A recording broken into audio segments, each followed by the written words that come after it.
નમસ્કાર, આપ જોઈ રહ્યા છો સ્પાર્ક ટુડે ન્યૂઝ। આજરોજ શિક્ષક દિવસની ઉજવણી નિમિત્તે અલગ અલગ કાર્યક્રમોનું વડોદરા શહેરમાં આયોજન કરવામાં આવ્યું છે। ત્યારે વાત કરીએ આજરોજ એક એવા વ્યક્તિની કે જે નવરચના યુનિવર્સિટીના પ્રોફેસર છે, જેમનું નામ છે હિતાર્થ પંડ્યા, અને સાથે જ ખૂબ જ વનસ્પતિ પ્રેમી અને પ્રકૃતિ પ્રેમી કહી શકાય તેમને।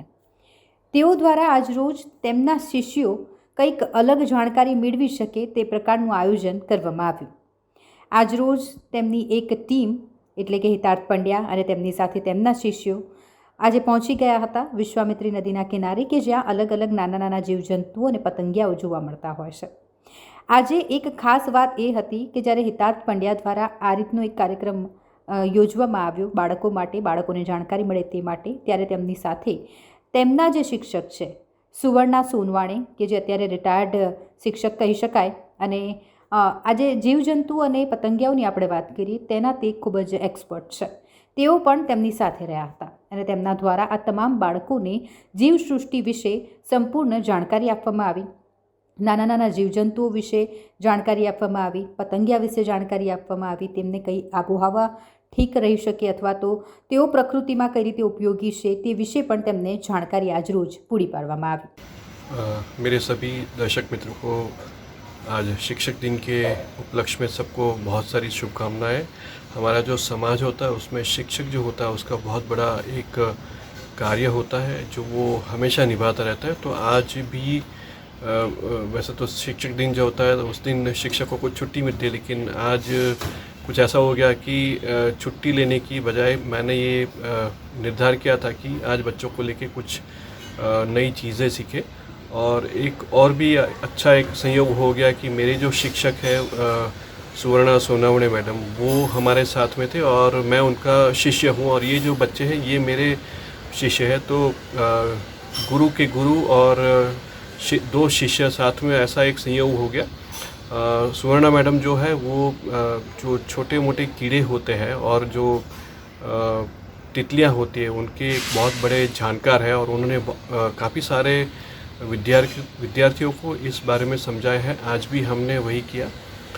सुवर्णा मैडम हमारे साथ में थे और उन्होंने हमें बहुत सारी चीज़ें सिखाई इन तितलियों के बारे में, इन छोटे कीटकों के बारे में।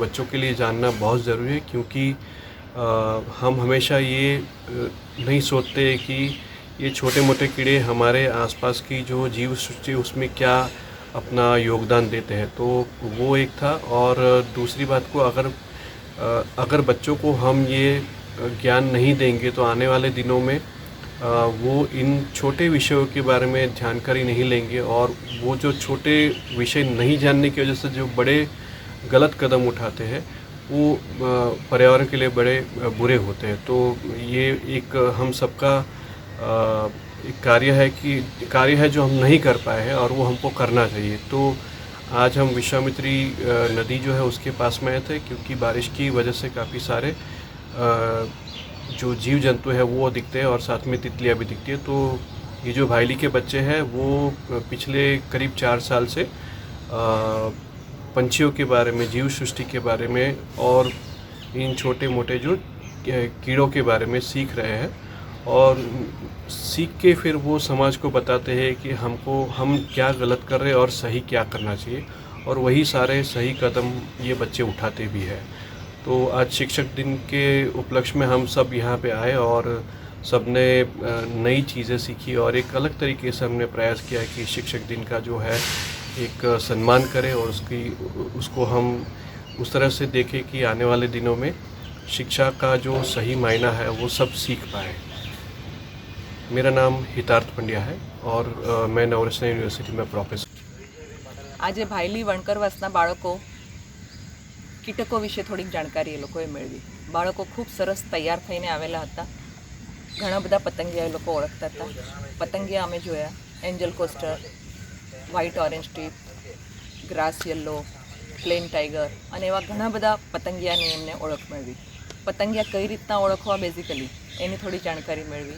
કેટલાક બીજા કીટક અને સામાન્ય જીવજંતુઓમાં શું ફરક છે તે ઘણા બધા બાળકોએ ખૂબ સરસ રીતે જાણ્યું અને મિલીપીડ સેન્ટીપીડ એટલે કે ભરવાડ અને કાનખજૂરો એનો પણ ફરક કઈ રીતના ઓળખવો, ભરવાડ કઈ રીતના સામાન્ય જે ઈયળો હોય પતંગિયાની અથવા તો કેટરપિલર એનાથી કઈ રીતના જુદા પડે એની પણ એમણે માહિતી મેળવી. બાળકોએ ખૂબ ઉત્સાહથી આજુબાજુના વાતાવરણમાં કેટલાક કીટકો જોયા, લેડીબર્ડ, વિવિલ કે જેના ઉપર કેટલાક પરોપજીવીઓ પણ હતા, એવા પણ કીટકોની એમણે માહિતી મેળવી અને ખૂબ સરસ રીતે એમણે આજે અમે અહીંયા આવ્યા અને અમે ઇન્સેક્ટ્સ અને બટરફ્લાઇઝ વિશે બહુ બધા એમના અલગ અલગ પ્રજાતિના નામ અને બીજું બહુ ઘણું બધું શીખ્યા. અમને ખબર પડી કે કેવી રીતના બટરફ્લાય બીજા બધા. એટલે અમે પહેલાં ભાઈલીમાં બી થોડા બટરફ્લાઇઝની ફોટોગ્રાફી કરી હતી. પછી સ્વર્ણા મેમે કીધું કે આ પ્લેસ પર બટરફ્લાઇઝ આવે છે, તો અમે અહીંયા આવ્યા બટરફ્લાઇઝની ફોટોગ્રાફી કરવા માટે.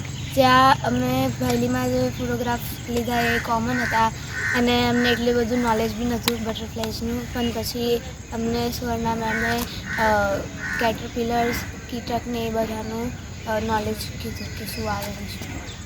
તો આજે અમે અહીંયા આવ્યા તો અમે બહુ બધું શીખ્યું, કીટક વિશે શીખ્યું, બટરફ્લાયના કે કેટલી પ્રજાતિ છે. અહીંયા અમે કીટક વિશે મેડમે બહુ જાણકારી આપી કે કીટકમાંથી અમુક જે મતલબ કીટક તે એનામાંથી બટરફ્લાય પણ થઈ શકે અને બટરફ્લાય એમને અહીંયા બહુ બધી બટરફ્લાય મળી અને અહીંયા અમને બહુ મજા આવી. આનું નામ હાથી સૂંઢી છે. આના પર પ્લેન ટાઈગર જેવા બટરફ્લાઇઝ બેસે છે અને તે આની અંદરનું જે કેમિકલ હોય છે એને ખાય છે, જેથી એમનું શરીર કડવું થઈ જાય છે, જેથી પક્ષીઓ જે હોય એ એમને ખાઈ ના શકે અને તે બચી શકે.